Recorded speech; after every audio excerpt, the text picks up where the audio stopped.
अस्सलाम वालेकुम viewers, this is Mohammad Atif. आज हम बात करेंगे F6 के कुछ बेसिक्स पॉइंट्स की, लाइक पर्सनल अलाउंस को कैसे एडजस्ट किया जाता है, चाइल्ड बेनिफिट चार्ज कैसे कैलकुलेट करेंगे, what is mean by qualifying interest payment, ETC। ये सब पॉइंट जो आपके सामने हैं, इन सबको डिस्कस किया जाएगा।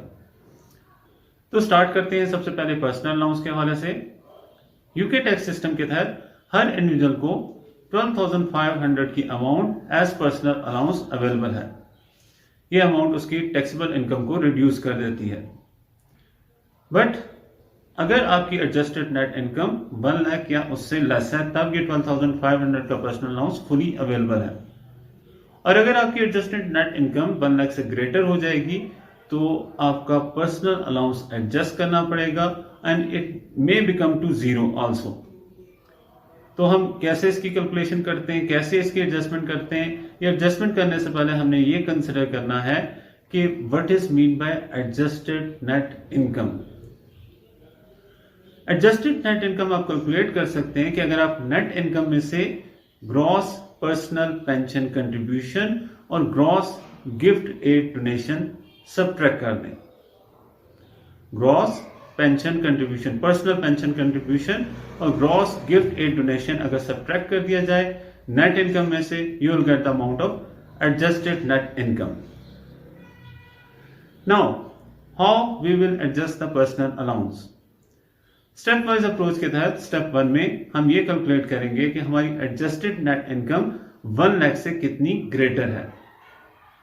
सेकेंड स्टेप में make it half and third step में आउटकम ऑफ सेकेंड स्टेप को 12,500 के पर्सनल अलाउंस में से सबट्रैक्ट कर दिया जाएगा।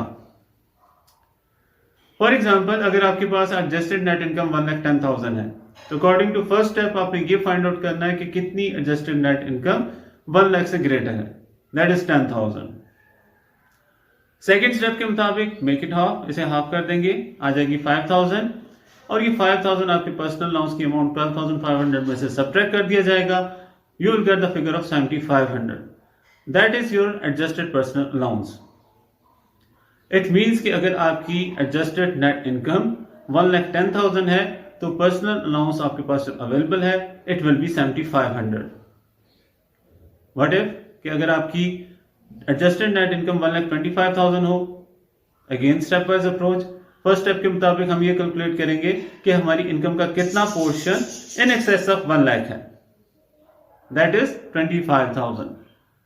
मेक इट हाफ, आ जाएगा 12,500 और 12,500 की इस अमाउंट में से अगर पर्सनल अलाउंस 12,500 सबट्रैक्ट कर दिया जाए तो आंसर आ जाएगा 0, विच मीन्स कि अगर आपकी एडजस्टेड नेट इनकम 1,25,000 है तो आपको कोई पर्सनल अलाउंस अवेलेबल नहीं है। इट ऑल्सो मीन्स कि अगर आपकी एडजस्टेड नेट इनकम 1,25,000 से ग्रेटर है तब भी कोई पर्सनल अलाउंस अवेलेबल नहीं होगा। नेक्स्ट हम बात करते हैं चाइल्ड बेनिफिट चार्ज की। Child benefit is said to be a tax free payment from the government which can be claimed in respect of children. तो इसकी कैलकुलेशन कैसे की जाती है, इसकी कुछ हम एग्जांपल देख लेते हैं। फॉर एग्जाम्पल, एक इंडिविजुअल की टैक्सेबल इनकम या एडजस्टेड नेट इनकम 54,000 है और उसने चाइल्ड बेनिफिट जो एक साल में रिसीव किया है 2,000 है। तो यहाँ पे रूल के मुताबिक फर्स्ट स्टेप में हमने ये आइडेंटिफाई करना है कि हमारी नेट एडजस्टेड नेट इनकम 50,000 से कितनी ग्रेटर है। लाइक इस क्वेश्चन में, इस एग्जाम्पल में 54,000 माइनस 50,000, ये आ जाएगी आपके पास 4,000 की amount, divided by 100 you will gate 40। So it means this is the 40% of child benefit that will be charged to that person. यानी 2,000 का जो उसने चाइल्ड बेनिफिट रिसीव किया है उसका 40% टैक्स चार्ज होगा उस इंडिविजुअल पे। नेक्स्ट हम बात करते हैं अबाउट मैरिज अलाउंस की। मैरिज अलाउंस, अगर एक पार्टनर इलेक्ट करता है कि वो अपना अनयूज पर्सनल अलाउंस ट्रांसफर करे दूसरे पार्टनर को, ही कैन ट्रांसफर इट, वो ट्रांसफर कर सकता है, but it is the fix amount that he can transfer. ऐसा नहीं है कि उसका अनयूज अलाउंस जितना है वो सारे का सारा जो है वो ट्रांसफर कर दे। The amount allowed to be transfer is 1250 for this year, 10% of 12,500। तो ऐसी सूरत में कैलकुलेशन कैसे की जाती है? ट्रांसफर के पॉइंट ऑफ व्यू से अगर उसने इलेक्ट किया है कि वो ट्रांसफर कर रहा है अपना पर्सनल अलाउंस, तो उसका पर्सनल अलाउंस रिड्यूस कर दिया जाता है बाय 1250। लेकिन रेसिपेंट जिसको पर्सनल अलाउंस का बेनिफिट ट्रांसफर किया जा रहा है, उसके पर्सनल अलाउंस को इंक्रीज नहीं किया जाएगा। इंस्टेड उसे डायरेक्टली उस 1250 पे 20% टैक्स कंसेशन दे दी जाएगी। जैसे कि हमारे पास पार्टनर्स में एक एग्जांपल में 2 पार्टनर्स मेंशन है, कैटी एंड एमिली। कैटी की इनकम 30,000 है, एमिली की 11,800। एमिली चूज कर रही है कि अपना पर्सनल अलाउंस 10% ट्रांसफर कर दे, तो ट्रांसफर से 1250 ही करना पड़ेगा। डजेंट मैटर कि उसका अनयूज अलाउंस सिर्फ 700 है। She has to transfer the fix amount of 1250। तो 1250 उसने ट्रांसफर कर दी अमाउंट। हेंस एमिली की जब हम कैलकुलेशन चेक करें तो 11,800 में से now personal allowance will be deducted कितनी अमाउंट का? 11,250 लेस किया जाएगा। बाकी इसके बाद उसकी टैक्सेबल इनकम आ गई 550, जिसपे 20% टैक्स कैलकुलेट किया 110। कैटी के हवाले से उसकी टैक्सेबल इनकम में से 12,500 का अलाउंस ही सब्ट्रैक्ट किया जाएगा। 17,500 पे टैक्स कैलकुलेट किया गया 3,500। एंड नाउ मैरिज अलाउंस के ट्रांसफर होने का बेनिफिट टैक्स लायबिलिटी में कंसेशन की सूरत में उसे अलाउ किया जाएगा, विच इज 20% ऑफ 1250 यानी 250। तो ये कंसेशन देने के बाद उसकी टैक्स लायबिलिटी रहेगी 3250 और दोनों पार्टनर्स की टोटल लायबिलिटी होगी 3360।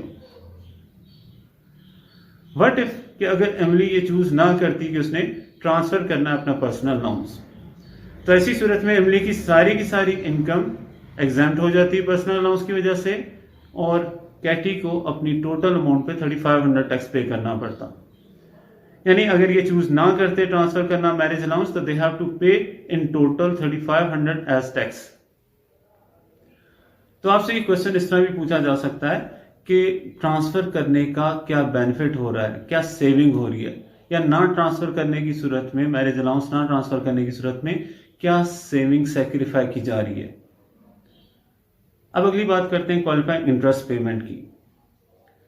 अगर लोन क्वालिफाइंग पर्पस के लिए लिया जाए तो उस पर इंटरेस्ट पेमेंट आपके लिए रिलीफ कंसिडर की जाएगी, आपकी टैक्सेबल इनकम को रिड्यूस कर देगी। पार्टनर्स के हवाले से क्वालिफाइंग पर्पस क्या है कि अगर उसने अपने पार्टनरशिप बिजनेस में इन्वेस्ट करने के लिए लोन लिया, चाहे वो उसने कैपिटल के तौर पर इन्वेस्ट करना है, चाहे लोन के तौर पर इन्वेस्ट करना है, उसने अपने पार्टनरशिप बिजनेस में इन्वेस्ट करने के लिए लोन लिया है, तो उस लोन पे इंटरेस्ट क्वालिफाइंग इंटरेस्ट पेमेंट है। अगर उसने अपने पार्टनरशिप बिजनेस में यूज करने के लिए प्लांट एंड मशीनरी ली है, तो ऐसी सूरत में भी इस लोन पे भी इंटरेस्ट की पेमेंट क्वालिफाइंग इंटरेस्ट पेमेंट है। इंडिविजुअल के हवाले से अगर उसने एम्प्लॉय कंट्रोल कंपनी में इन्वेस्टमेंट के लिए लोन लिया है, तब वो उसके लिए क्वालिफाइंग इंटरेस्ट पेमेंट होगी इस लोन पे। और सेकंड, अगर उसने अपने एम्प्लॉयमेंट में यूज करने के लिए प्लांट एंड मशीनरी परचेज किया है with the help of loan, तो उस लोन पे भी इंटरेस्ट क्वालिफाइंग इंटरेस्ट पेमेंट है। Now what is mean bye difference of income tax liability and income tax payable. अगर इनकम टैक्स लायबिलिटी कैलकुलेट करने के बाद आपने कोई टैक्स ऑलरेडी पे किया है तो उसे लेस कर दें, तो you will get the amount of income tax payable. Like income tax liability में से अगर आप पे एज यू अर्न के स्कीम के तहत कुछ टैक्स पे कर चुके हैं, वो सब्ट्रैक्ट कर दें, you will get the amount of income tax payable. अब हम बात करते हैं अबाउट रेजिडेंस की, कि यूके में अगर एक पर्सन यूके रेजिडेंट है तो उसे यूके रेजिडेंट के हवाले से टैक्स पे करना पड़ेगा। But there are some test कि जो उसे डिफाइन करते हैं कि whether he is a resident person और नॉट रेजिडेंट पर्सन। लाइक एक पर्सन है, उसके हवाले से हम ये डिसाइड करना चाहते हैं कि वो रेजिडेंट है, तो पहला टेस्ट है ऑटोमेटिक रेजिडेंट टेस्ट का। ऑटोमेटिक रेजिडेंट टेस्ट के तहत एक पर्सन को हम ऑटोमेटिकली कंसिडर करते हैं कि वो रेजिडेंट है, लेकिन इसके लिए इन 3 पॉइंट्स में से किसी एक पॉइंट का होना जरूरी है। या तो वो पर्सन इस साल 183 डेज या मोर यूके में ठहरा हो, या वो full time employment UK, full time work UK में कर रहा हो, या फिर थर्ड पॉइंट ये है कि उसका ओनली होम इन यूके में हो, यानी उसका सिर्फ एक घर है और वो भी सिर्फ यूके में है। अगर इन 3 पॉइंट्स में से कोई भी एक पॉइंट मौजूद है तो he is said to be automatically resident person. Automatically non resident person, एक पर्सन को हम कह सकते हैं कि ऑटोमेटिकली नॉन रेजिडेंट पर्सन है, किस कंडीशन में कि अगर वो 16 डेज से कम यूके में रहा तो वो ऑटोमेटिकली नॉन रेजिडेंट है, या वो अगर 45 डेज से कम यूके में रहा है लेकिन पिछले 3 सालों में कभी भी रेजिडेंट नहीं रहा, तब भी वो ऑटोमेटिकली नॉन रेजिडेंट पर्सन है। और थर्ड ये कि वो ओवरसीज एम्प्लॉयमेंट की वजह से, ओवरसीज फुल एम्प्लॉयमेंट की वजह से 90 डेज से ज्यादा यूके में नहीं स्टे कर सका। तो कुछ लोगों का स्टेटस तो इस ऑटोमेटिक टेस्ट की वजह से आइडेंटिफाई हो जाएगा कि whether is a resident person और नॉन रेजिडेंट पर्सन, लेकिन फर्दर किसी का स्टेटस इन 2 टेस्ट से अगर डिटरमाइन नहीं हो रहा तो हम कंसिडर करते हैं कि क्या उस पर्सन के यूके टाइज हैं, अगर हैं तो वो रेजिडेंट है, अगर नहीं है तो वो रेजिडेंट नहीं है। यूके टाइज में क्या क्या चीजें शामिल हैं? फर्स्ट बात यह कि उस पर्सन का कोई क्लोज फैमिली मेंबर यूके में रहा हो, या फिर पिछले 2 सालों में वो 90 डेज से ज्यादा उसने यूके में स्टे किया हो, या फिर ये कि उसने यूके में सब्सटेंशियल वर्क परफॉर्म किया है, 40 डेज उसने काम किया 3 आवर्स पर डे के हिसाब से, या फिर ये कि वो पर्सन किसी भी और मुल्क से ज्यादा यूके में स्टे करता रहा हो, या फिर उसका घर यूके में है जो कि यूज भी हो रहा है। तो ये 5 यूके टाइज हैं कि जिनकी मदद से हम आइडेंटिफाई करते हैं। Let's have a look at that table. तो अगर एक पर्सन 16 दिन से कम यूके में रहा है तो चाहे वो प्रीवियसली रेजिडेंट है या नॉन रेजिडेंट, वो दोनों सूरतों में ऑटोमेटिकली नॉन रेजिडेंट पर्सन है। सेकेंड, अगर वो 16 to 45 डेज के दरमियान यूके में रहा है तो he needs 4 UK ties if he was resident person in the previous years, और अगर वो पिछले सालों में रेजिडेंट नहीं रहा तो फिर वो अगेन ऑटोमेटिकली नॉन रेजिडेंट है। नेक्स्ट कि वो अगर 46 से 90 डेज के दरमियान अगर यूके में रहा है तो ही नीड्स 3 यूके टाइज कि अगर वो प्रीवियसली रेजिडेंट था, एंड 4 यूके टाइज अगर वो प्रीवियसली रेजिडेंट नहीं था, एंड सो ऑन। सारी बात उन्होंने मेंशन कर दी है टेबल्स में कि किस सूरत में कितने यूके टाइज की जरूरत है। अब हम एक example test understanding 9 in the Kaplan book, इसकी मदद से आइडेंटिफाई करते हैं कि इस पर्सन का स्टेटस क्या रेजिडेंट है या नॉन रेजिडेंट है। मेंशन कर रहे हैं कि एक पर्सन जो है जर्मन बॉर्न पर्सन है, जर्मन में ही रहा है, लेकिन जर्मनी में ही रहा है, लेकिन इस साल वो यूके में 10 जून को मूव हो गया और 18 जनवरी 20 तक वो यूके में ही रहा। तो यहां पे अगर हम कंसिडर करें तो 10 जून से लेकर 18 जनवरी तक कि मोर देन 7 मंथ्स यूके में रहा है। More than 7 months means more than 210 days. तो हमारे पास तो एक क्लियरली बात है कि 183 डेज से ज्यादा एक पर्सन यूके में रहा हो तो वो ऑटोमेटिकली रेजिडेंट पर्सन है। So this person is said to be automatic resident person. अब हम बात करते हैं साइमन की, जो कि फ्रांस में ही बॉर्न हुआ, फ्रांस में ही रहा, लेकिन इस साल उसने यूके 30 डेज के लिए विजिट किया। तो ये पर्सन ऑटोमेटिकली नॉन रेजिडेंट है, क्योंकि अगर 16 to 45 डेज के अंदर उसका स्टे यूके में रहा है और प्रीवियसली कभी वो रेजिडेंट नहीं रहा तो वो ऑटोमेटिकली नॉन रेजिडेंट पर्सन है।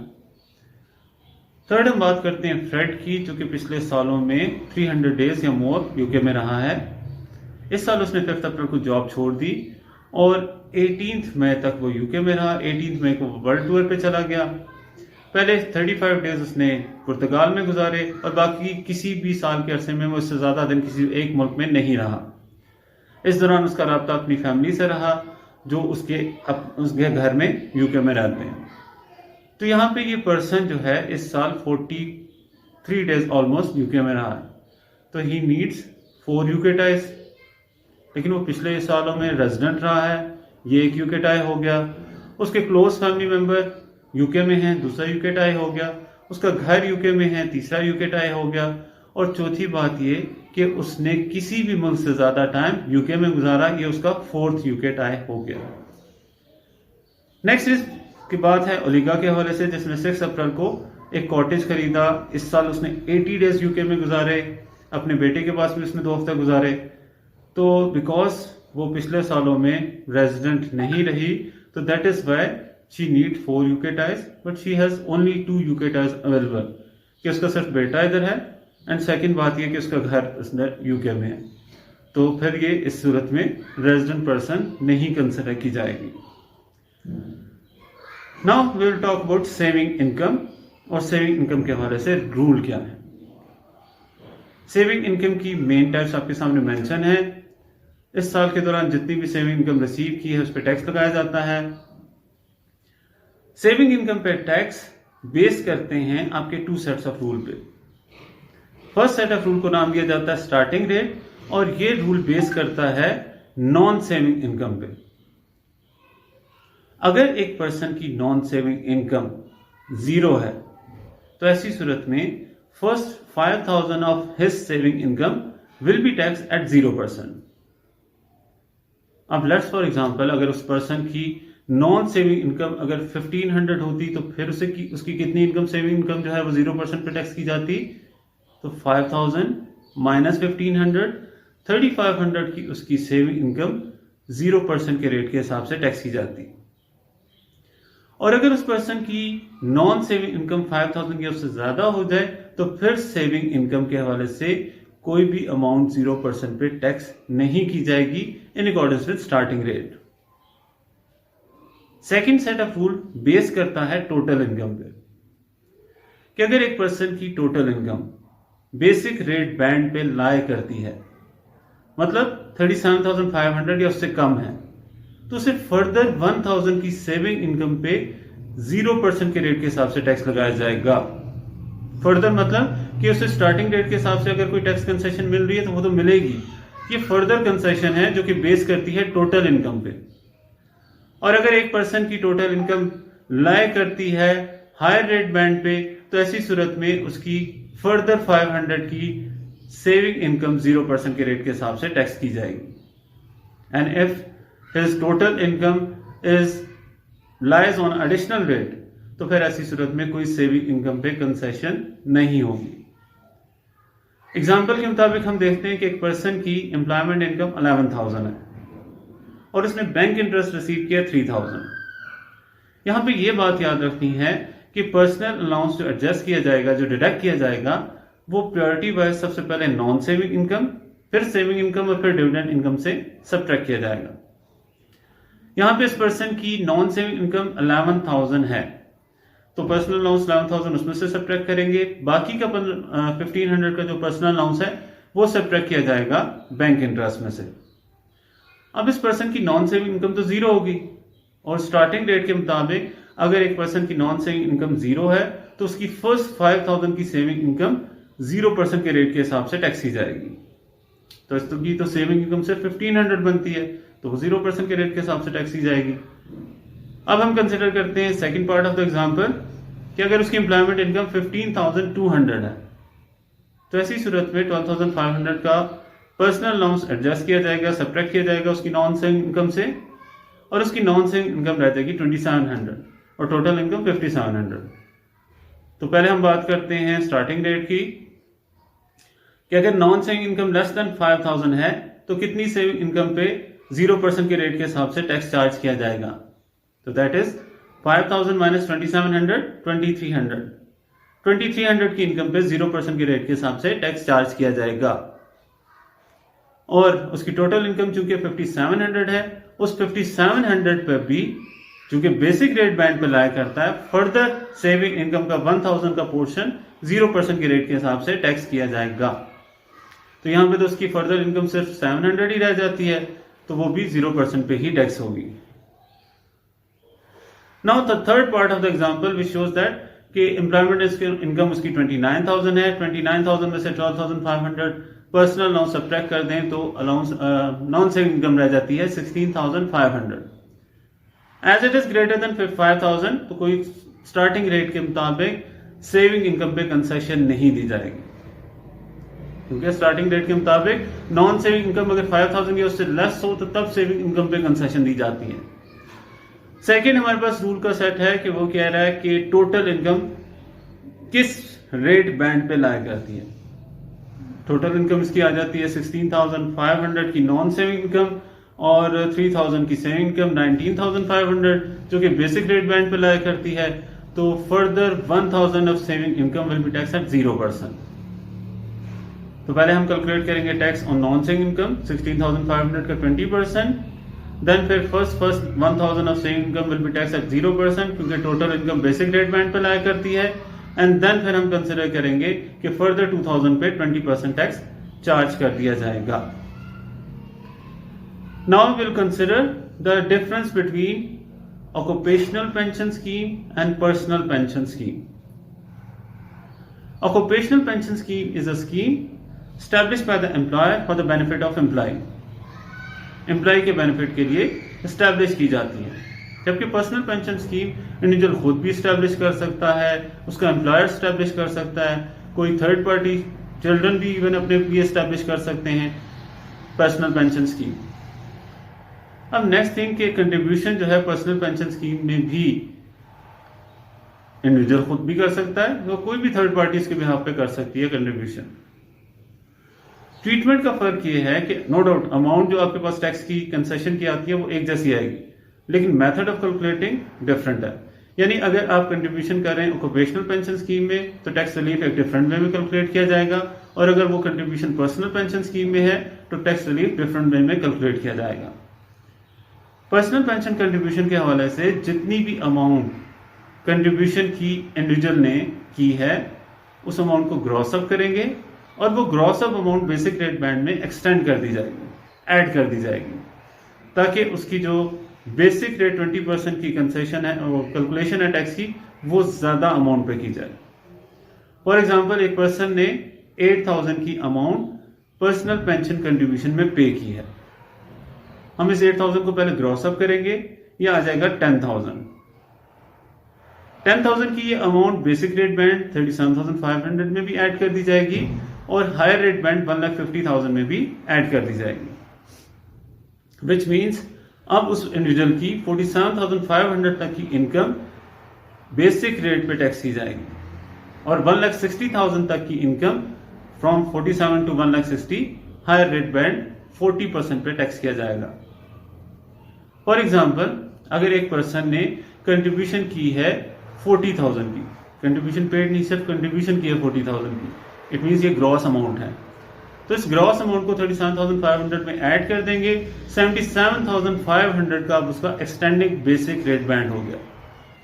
तो अब उसकी जो जितनी भी टैक्सेबल इनकम है उसका 77,500 का जो फर्स्ट पोर्शन है वो बेसिक रेट के हिसाब से टैक्स किया जाएगा, if this contribution is contribution to personal pension scheme. तो क्या होता है, बेसिक रेट बैंड एक्सटेंड हो जाता है कितनी अमाउंट से, जितनी अमाउंट आपने ग्रॉस कंट्रीब्यूशन की है पर्सनल पेंशन स्कीम में, जबकि अभी हम एनुअल अलाउंस वगैरह सबको इग्नोर कर रहे हैं। अगर अब ये बात करें हम ऑक्यूपेशनल पेंशन स्कीम में कंट्रीब्यूशन की, तो जितनी भी एम्प्लॉय की कंट्रीब्यूशन है वो टैक्सेबल इनकम में से रिड्यूस कर दी जाती है, कोई बेसिक रेट बैंड को एक्सटेंड नहीं किया जाता। जैसे कि आपके सामने एग्जांपल है 80,000 उसकी इनकम है, 3% उसकी अपनी कंट्रीब्यूशन है, राइट।